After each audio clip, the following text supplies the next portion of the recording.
కీర్తనల గ్రంథము 130వ కీర్తన. యెహోవా, అగాధ స్థలములలో నుండి నేను నీకు మొరపెట్టుచున్నాను. ప్రభువా, నా ప్రార్థన ఆలకింపుము. నీ చెవియొగ్గి నా ఆర్తధ్వని వినుము. యెహోవా, నీవు దోషములను కనిపెట్టి చూచిన ఎడల ప్రభువా, ఎవడు నిలువగలడు? అయినను జనులు నీ యందు భయభక్తులు నిలుపునట్లు నీ యొద్ద క్షమాపణ దొరుకును.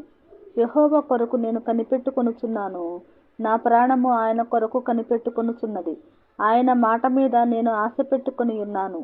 కావలి వారు ఉదయము వరకు కనిపెట్టుట కంటే ఎక్కువగా నా ప్రాణము ప్రభువు కొరకు కనిపెట్టుచున్నది. కావలి వారు ఉదయము వరకు కనిపెట్టుట కంటే ఎక్కువగా నా ప్రాణము కనిపెట్టుచున్నది. ఇశ్రాయేలు, యెహోవా మీద ఆశ పెట్టుకొనుము. యెహోవా యొద్ద కృప దొరుకును. ఆయన యొద్ద సంపూర్ణ విమోచన దొరుకును. ఇశ్రాయేలీయుల దోషములన్నిటి నుండి ఆయన వారిని విమోచించును.